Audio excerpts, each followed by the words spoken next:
I told my friend she wasn't invited on my summer trip, but she took that as a challenge and is now plotting to show up unannounced, broke, and needing me to be her full-time translator and guide. Posted by you/that one girl X05. My US friend group is pretty diverse, and we've all visited each other's home countries in the past 2 years. We either stayed in a hotel or a family home, depending on space. I, 21F, am going to my home country for 2.5 months in the summer. All of my friends have known since Christmas, pretty much, and all of them know it's not an open invite like usual because I'm not going for fun. I'm spending my time there with my family, and I'm going to be busy with my fiancé finalizing everything wedding related. So, my friend, 21F, decided that she didn't want to go home for the summer. Instead, she wanted to come with me and decided that she'll just stay at my family home like before. I told her that it really won't be a good time. Plus, we're not opening the family home for anyone outside of family this year, for a very good reason. Instead of accepting that, she asked about my other accommodations. I told her they're in use and not available. I didn't offer a hotel, and from the way she's been talking, she can't afford one right now. So instead of giving up, she said that she can just go there and figure it out then, which, in my opinion, translates to I will fly there and make it your problem so you have no choice but to accommodate me. I told her if she does that, she'll have to truly figure it out on her own because I'm not budging or folding. She laughed it off and told me that obviously, she didn't mean it like an ultimatum. I asked her if she's okay, if there's something going on at home or with her personally, etc., because it's not like her to do something like this. She said everything's good. I, however, feel like I'm stuck. If she goes through with her brilliant figure-it-out plan, she'll be a foreign woman in a country she's only visited twice before with a guide, aka me, who doesn't speak the native language or understand the map, etc. I can't leave her alone no matter what I warned her I'd do. Advice, please. /relevant comments. Commenter. I'd just be really direct with her. Hey, I know we usually travel in groups, but this trip really is just for my fiancé and me. We're staying with family, and we've got a packed schedule. I genuinely will not have the time to spend with you nor space to accommodate you. And then just leave it. Don't share any more info about your trip, not the dates you're going or the flight you're booked on. She's an adult, and if she makes the choice to go down there on vacation, that's totally up to her, but she'll have to fend for herself because you've made it clear this was not an open invitation and you're not going to be entertaining or hosting her. Ops response. The thing is that I've already told her all of this, but I think she thinks we're being overdramatic or something. She doesn't know the exact date I'm leaving or my flight details, but she doesn't need to in a way. She knows the time frame, which is early July to early September, so she can technically fly there within that. I know that if she does go through with it, I need to stand my ground, but I will also be worried about her because it's the same person who's gotten lost in malls multiple times, lol. Commenter 2. Text her, so it's written and she can't say she misunderstood. As I mentioned before, I will be visiting my family, and we are not inviting anyone this year. The family has plans and I will not be available at all during that period. Or something like that, very clear and to the point. Do not leave any room for interpretation. Ops response. Something similar is written out in our friends group chat, so I guess that counts. Update 12 hours later. So I took the advice and sent her a long text, copied and pasted from one of the comments with just a few things changed up.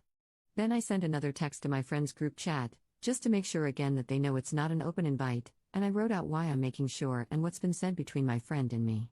She left me on scene privately but replied in the group chat that she's not daft, she understood me perfectly the first time, and what she decides to do with her time and vacation is none of my business. I told her that she should stop making it my business then and stop telling me about her summer plans altogether if they involve my home country.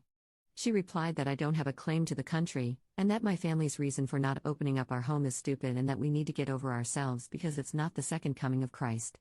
I told her she's free to her opinion just like I'm free to mine, and that in my opinion, she's acting like an entitled brat. I added that she should lose my number until she's ready to apologize, tell me what's wrong, because she is clearly not okay, in my opinion, it's not like her, and talk it out like adults. If anyone's wondering, what she perceives as not the second coming of Christ is my eldest brother and his wife welcoming their second baby in mid-July, and my parents, my other older brothers, and I being the village that we are, and helping them while also spoiling my toddler nephew rotten, lol. So no guests or visitors are allowed outside of our immediate family while my sister-in-law heals and she and my brother adjust, per their request. Second update 1 month later. Right, so, I was asked to update when I made my first post, and I thought I would if she did end up coming after August/September. However, things ended up happening much sooner. We didn't talk for nearly 2.5 weeks after my last text, and I didn't see her much at Hangouts since she was mad at the rest of our friends as well. They didn't exactly take sides, but they did point out that her plan was plain stupid. Anyway, she ended up coming to one of the girls' places for a group dinner, and we had a private-ish chat. She finally opened up about why she's been acting like that, and as it turns out, she has a huge crush on one of my brothers and was hoping she'd get him alone this summer and shoot her shot with him. It's annoying, but I've been used to having friends with crushes on my brothers and my dad my whole life, so I just let her talk. She admitted that she has been sending him DMs on IG trying to get to know him, but he's been politely cordial at best and ignores half of her texts. Then she started asking me about him, about his dating history, which had me disgusted because he's bi, and she wanted statistics on whether he's been more into girls or guys so she could figure out her chances, and then asked me to help her out. She gave me examples of moments that happened on our last trip with me and my brother, dancing/water fight/karaoke/etc., that I could help her recreate with him, which is just disturbing because she made my brother and me sound romantic, and it just helped multiply my disgust. When she was done, I told her that she needed to come out of her fantasy and back to reality. She was starting to creep me the hell out. I told her that the fact is, my brother isn't shy. If he was interested in her, he would act like it, and him ignoring her speaks volumes. Besides that, I told her that she knows I don't involve myself in any of my brother's relationships, and even if I did, I would never allow anyone to use me for insider information. Then I said that this conversation was over and to never bring it up with me again. She got pissed and told me that I'm possessive and acting like a guard dog to my brothers, and that I need to get over myself because there was a spark between them on our last trip. I just got up, said bye to my friends, and left because she's clearly deluded herself into believing something that doesn't exist. On our last trip, my brother was so into the guy he was seeing at the time that he accidentally called the rest of our brothers by his name multiple times, lol. Anyway, I've cut her off completely, and with everything that's happening right now, she got scared of traveling and dropped her plans, which she told my friends. It sucks to lose her as a friend since we were close and all that, and I don't know how it'll affect the group yet, but crap happens and I have too much going on to dwell on it right now. I, on the other hand, moved up my traveling and will hopefully be back in my home country in the next few days along with my family, which will allow us to celebrate my dad and one of my brothers on Father's Day, so yay, we celebrate on the 21st there. Top/relevant comments. Commenter. Might want to warn your brother about her. Her obsession is creepy at best and could very well escalate if she continues to spiral into delusions. Ops response. I already talked to him, and he just shrugged it off.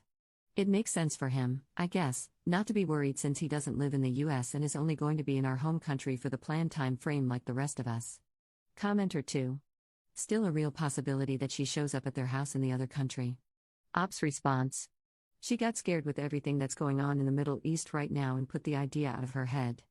Still, even if she does somehow get to the airport, I'm 100% sure she couldn't point a taxi driver north or south, much less manage to get to our home. Commenter 3. Even if when I had a crush on someone, I would never ask someone to put us in a position to better my chances. If it doesn't happen organically, I don't want it. She's creepy and obsessive. Ops response. Exactly. I'm now engaged to my eldest brother's best friend, but back when I was interested in him and he still saw me as his best friend's little sister, I never, ever asked my brother to play matchmaker or tell me stuff about him I could use to soften him up or anything like that. It would have been manipulation, in my opinion, and just plain disgusting and desperate. I feel sorry for her because she's beautiful and any guy would be lucky to have her. She doesn't need to resort to tricks and lies.